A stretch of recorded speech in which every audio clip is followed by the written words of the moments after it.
ça a l'air de marcher, la connexion a l'air vraiment super là aujourd'hui. C'est vraiment super. Ok, très bien. Donc comme d'habitude, on va attaquer directement la méditation avec une posture appropriée. Avec une posture appropriée. Et puis, très bien. Je vais juste couper un micro, voilà. Donc la posture appropriée, c'est très important d'avoir l'arrière-train légèrement surélevé. Ça évite de peiner quand on a le dos droit comme ça. Essayez d'avoir le dos le plus droit possible sans rigidité. Soyez simplement avec de la souplesse. Les épaules bien ouvertes dans leur axe. La tête légèrement penchée vers l'avant. La posture des jambes n'est pas importante. Vous pouvez être sur une chaise, sur un coussin, ça c'est pas important du tout. Les mains peuvent être dans la posture méditative avec les pouces qui se rejoignent au niveau du giron et la main droite sur la main gauche. Et pour les gens qui ont des petits bras comme moi, c'est plus facile d'avoir les mains à plat sur les genoux tout en gardant une belle ouverture des épaules. Voilà. Et ensuite, le souffle va et vient de manière naturelle, il n'y a pas besoin de le forcer, sauf dans certaines techniques particulières, mais là, il n'y a pas besoin. Et la bouche est fermée de manière naturelle. Et les yeux sont mi-clos, mais après, ça peut évoluer, on peut les avoir plus grands, plus fermés, etc. C'est pas très important. Ce qui compte, c'est d'avoir l'esprit suffisamment stable, clair et intense. Ça, c'est très important. Employez de temps en temps la vigilance, un coin de votre esprit qui observe comment votre méditation se passe et réagissez au bon moment. Si vous voyez que vous êtes un petit peu dans une forme d'atmosphère un petit peu terne, légèrement euh, en manque de clarté ou d'intensité, et donc essayez de retendre légèrement le mode d'appréhension de votre esprit, essayez de donner un petit peu plus de tension dans le mode d'appréhension, dans la façon de poser votre esprit. Et au contraire, si vous voyez que vous êtes un petit peu dans la dispersion, dans l'agitation, essayez de détendre légèrement le mode d'appréhension. Ouais. Ok, très bien. Et donc on va commencer avec la motivation. Pourquoi est-ce qu'on médite? Pas parce qu'il n'y a rien à la télé. De toute façon, il n'y a presque jamais rien à la télé. Et donc on médite parce qu'on a envie de transformer notre esprit. On a envie d'avoir une hygiène de vie. Non seulement prendre soin de son corps, ce qui est très très bien, mais de prendre aussi, au moins autant soin de notre esprit que du corps. Et donc, c'est extrêmement gratifiant sur le long terme et même sur le court terme. Ouais, si vous regardez toutes les découvertes scientifiques sur le système immunitaire, sur la gestion, l'équilibre émotionnel, etc., ça c'est vraiment très important. Et donc, en pensant justement aux bienfaits de la méditation, ça nous motive. Et donc, on se dit qu'on fait quelque chose de très, très important. Et bien sûr qu'on ne le fait pas que pour nous-mêmes, on le fait pour le bien de tous les êtres sans exception. Tous les êtres autour de nous, tous les êtres conscients ont soif de bonheur, une soif irrépressible de bonheur. Tous les êtres, leur moindre activité physique, verbale et mentale est exclusivement tournée vers l'élimination de n'importe quel type de souffrance, quelle que soit leur conception de la souffrance. Ouais, ça peut être des souffrances grossières ou plus subtiles. Et donc on essaie de penser à tous ces êtres qui ont soif de bonheur, qui ont besoin d'être heureux, qui méritent d'être heureux. C'est un souhait naturel et légitime. Ils n'ont pas besoin de se justifier pour ça. Donc essayez de penser à ça, essayez de trouver une forme d'impartialité et d'envisager tous les êtres d'un même regard. Tous les êtres, sans exception, naturellement, souhaitent être heureux.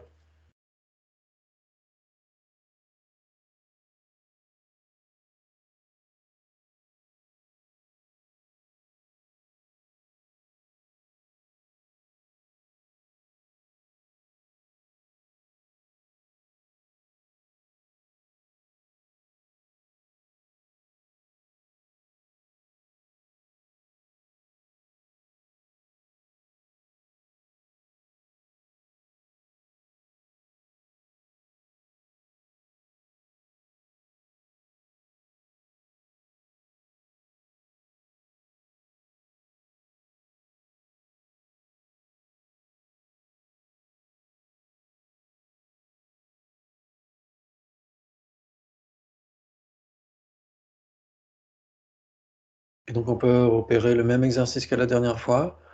On peut manifester cette bienveillance que nous cultivons délibérément à l'égard de tous les êtres. Et donc quand nous expirons, nous pouvons visualiser une lumière radieuse, splendide, multicolore si on le souhaite, qui se dirige vers tous les êtres sans exception. On peut commencer par nos proches, par les personnes que nous ne connaissons pas et on peut terminer par les personnes plus difficiles, les personnes, caractérielles, les personnes qui ont des difficultés dans leurs, relations aux autres, des personnes qui nous critiquent, qui se comportent de manière hostile à notre égard ou à l'égard de nos proches. On peut les envisager aussi dans notre bienveillance.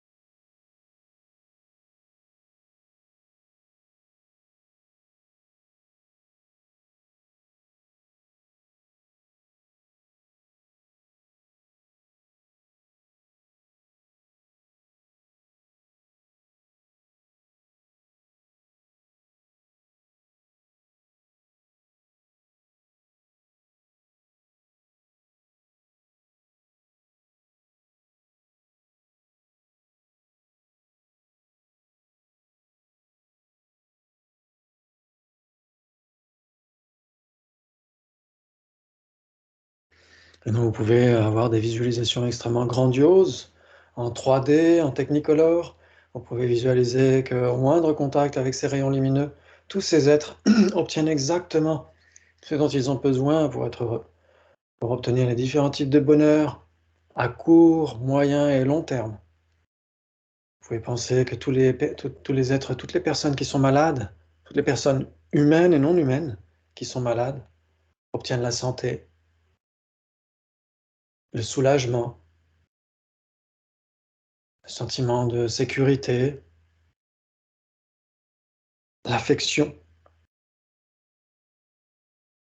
Toutes les personnes qui se sentent seules, qui ne sont pas seules délibérément, qui se sentent seules, malgré elles, soient entourées, aimées, choyées, écoutées, comprises.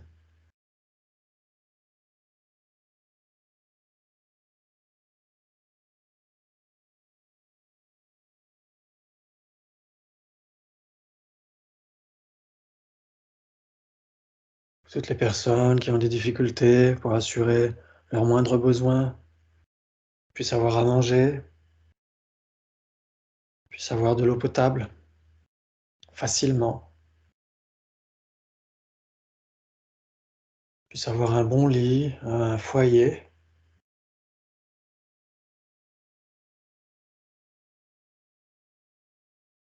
Vous pouvez offrir, des salles de bain entières, des saunas. Vous pouvez offrir la Corse. Vous pouvez offrir la Dordogne, vous pouvez offrir tout ce qui vous semble merveilleux, tout ce qui peut être utile aux êtres. Vous pouvez offrir la Suisse avec ses montagnes, ses restaurants, ses banques. Tout ce qui peut être utile, vous pouvez offrir des paysages merveilleux avec des arbres en fleurs. Vous pouvez offrir d'éternels printemps.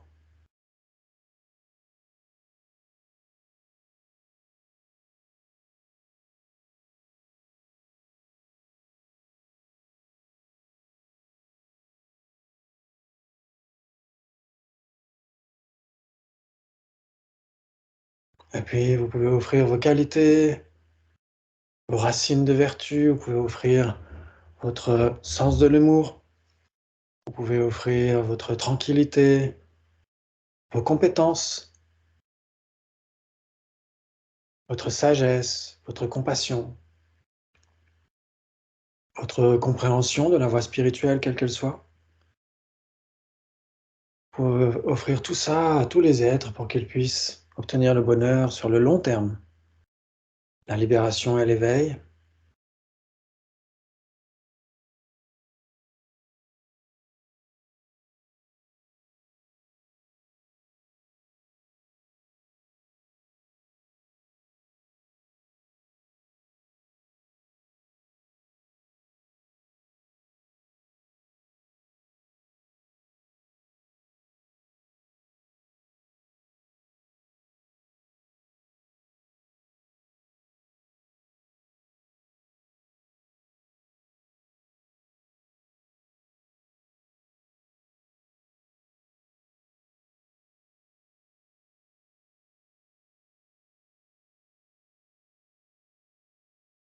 Et vous pouvez offrir les causes du bonheur aussi, oui, parce que le bonheur ne vient pas sans cause.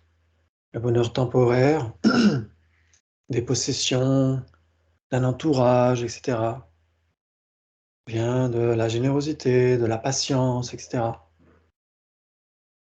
Le bonheur des renaissances supérieures vient de l'éthique. Le bonheur ultime de l'éveil vient des accumulations de mérite et de sagesse. Vous pouvez offrir tout ça aussi à tous les êtres.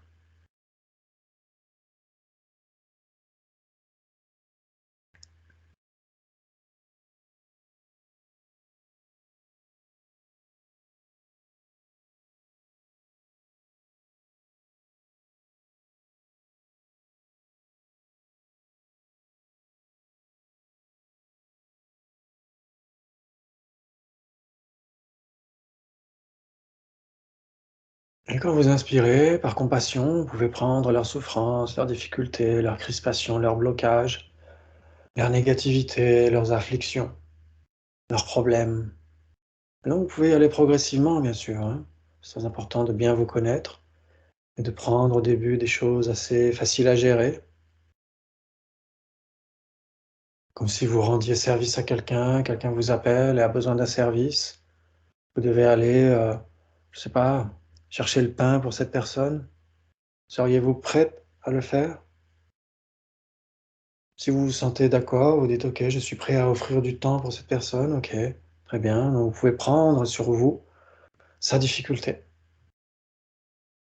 et puis progressivement d'être en mesure de prendre un peu plus sur vous, en fonction de ce que vous êtes capable de faire.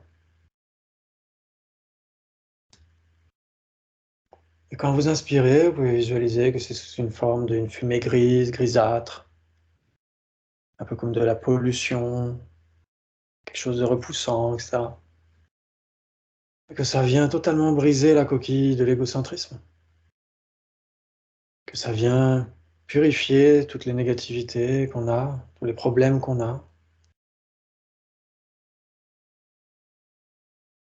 Et à nouveau, en échange, on offre notre bonheur, notre plénitude, nos racines de vertu sous une forme de lumière radieuse. Inspire compassion, expire bienveillance.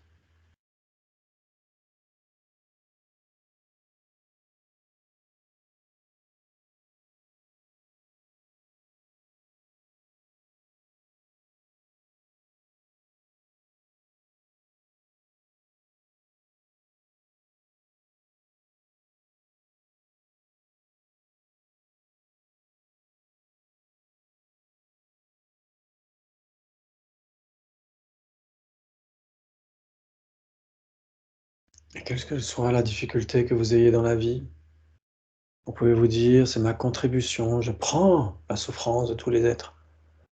Par le fait même que j'éprouve cette difficulté, puissent tous les êtres échapper à cette même difficulté.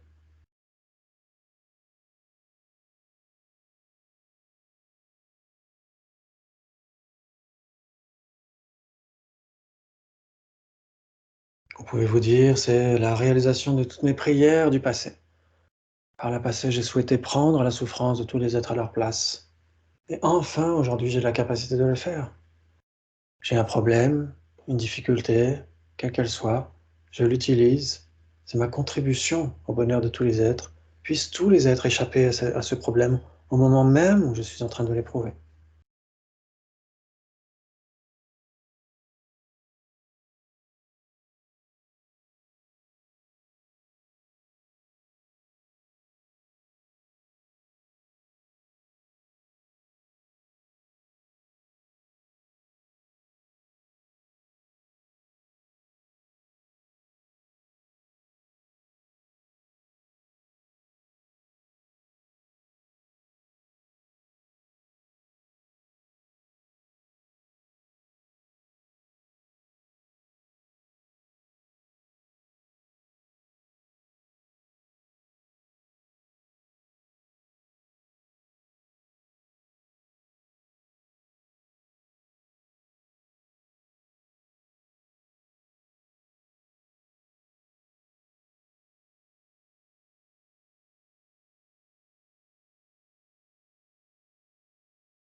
Et puis de temps en temps, vous pouvez visualiser qu'en effet, grâce à cette pratique, c'est une visualisation bien sûr, les êtres progressivement voient leur karma purifier, leur négativité s'atténuer progressivement.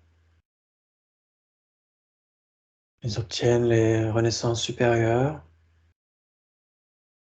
pratiquent l'entraînement intérieur jusqu'à se développer parfaitement, se perfectionner à l'infini et obtenir l'état de Bouddha.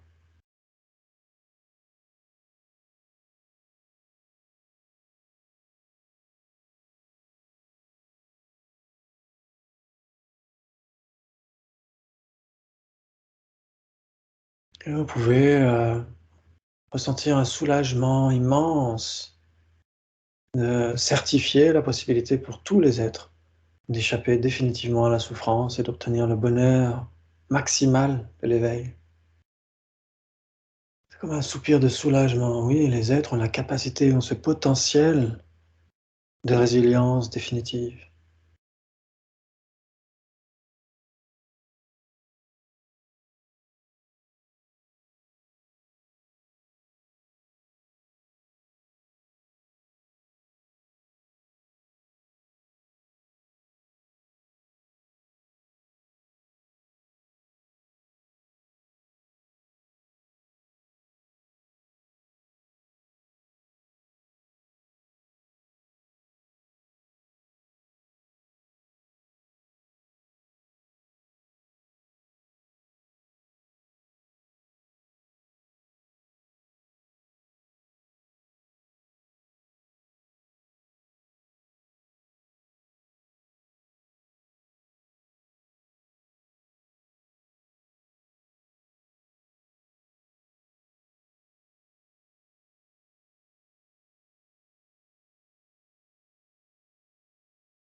Et à nouveau, vous pouvez, sur la base du souffle, l'inspire et l'expire, à nouveau méditer sur la compassion et la bienveillance. Vous pouvez bien sûr, comme on l'a dit la dernière fois, avoir des visages à l'esprit, c'est très important, que ce soit fait de manière concrète, en commençant par vos proches. Imaginez l'un de vos proches, la personne que vous aimez le plus au monde, qui souffre, qui tombe malade, qui est déprimé, humilié, etc., etc. Vous donneriez tout pour prendre sa place, sans aucune retenue, sans aucun calcul. Si votre enfant, votre mère, votre père, votre frère, votre sœur, votre chien, votre chat, n'importe quelle personne que vous aimez le plus au monde, vous donneriez tout pour qu'elle soit heureuse, pour prendre sa place si elle devait souffrir.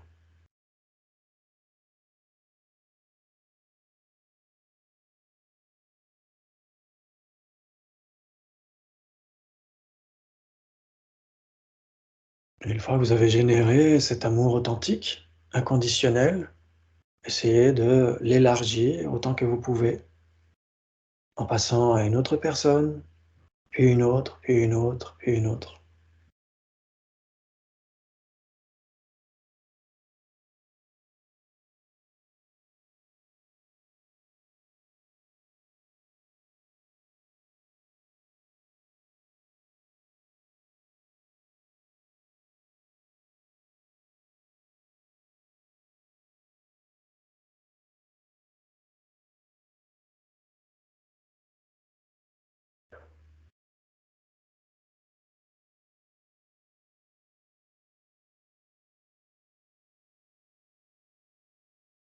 Et puis vous pouvez renforcer ce sentiment d'amour inconditionnel en méditant sur l'interdépendance. Tout ce qui est bon dans notre existence vient des autres. Nos vêtements, notre nourriture, l'eau potable, cet ordinateur, cette précieuse existence humaine vient des autres. Ce sont les autres qui nous ont prêté cela. À commencer par nos parents, bien sûr, mais aussi le fait d'avoir obtenu une précieuse existence humaine, c'est grâce à l'éthique que nous avons cultivée par le passé. Nous sommes abstenus de tuer qui? Les autres êtres. Nous sommes abstenus de voler les autres êtres, de mentir aux autres êtres. Donc, grâce à tous les autres êtres, nous avons pu obtenir cette précieuse existence humaine. Ils nous l'ont prêtée.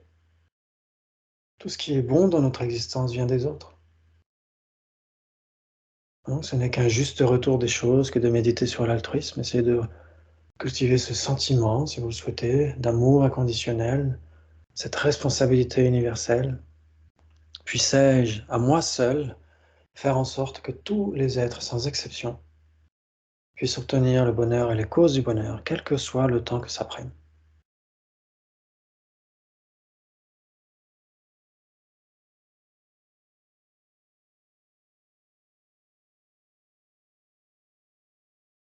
Quel que soit le temps que ça prendra, je ferai en sorte à moi seul que tous les êtres, sans exception, échappent à la souffrance et aux causes de la souffrance.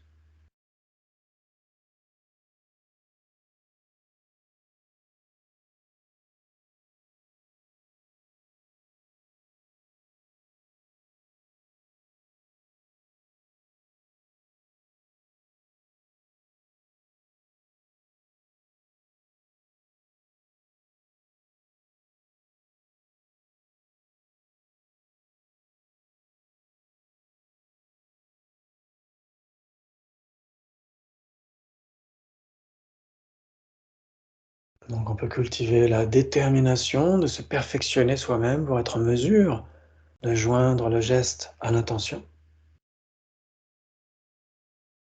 On peut se promettre à soi-même ou à notre source de refuge que nous obtiendrons l'éveil le plus rapidement possible pour aider tous les êtres sans exception à obtenir le bonheur et les causes du bonheur, exactement en accord avec leurs aspirations profondes, en accord avec leurs souhaits, en accord avec leurs inclinations naturelles.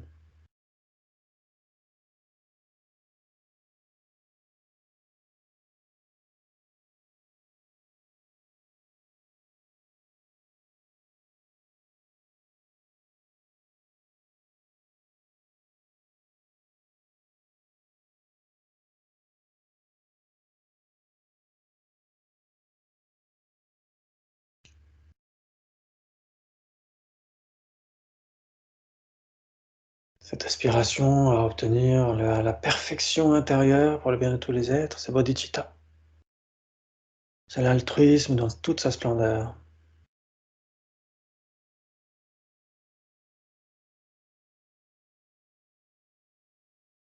Et nous en sommes les premiers bénéficiaires. On donne un sens à sa vie. On sait pourquoi on existe. On existe parce que les autres existent. Une totale disponibilité, une totale ouverture aux autres. Et nous en sommes les premiers bénéficiaires. Savourez cette atmosphère intérieure, cet état d'esprit extrêmement vaste, extrêmement serein, extrêmement chaleureux, comme un ciel d'été.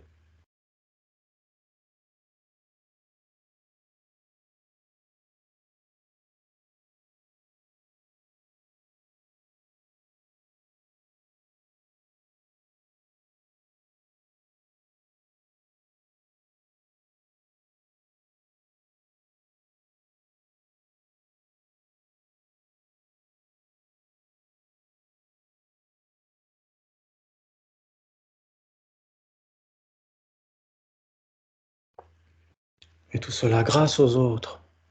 S'il n'y avait pas les autres êtres, comment on aurait pu méditer l'altruisme? Et donc on peut leur dédier cette méditation. Puissent tous les êtres obtenir l'éveil le plus rapidement possible, puissent tous les grands maîtres comme ça, Saint Dalai Lama, tous les grands enseignants, tous les Bouddhas, les Bodhisattvas, puissent-ils vivre le plus longtemps possible, avoir une excellente santé, pour continuer à nous servir d'exemple dans la joie au quotidien, l'amour, la compassion sincère, la sagesse. Puissent tous les êtres obtenir l'éveil le plus rapidement possible.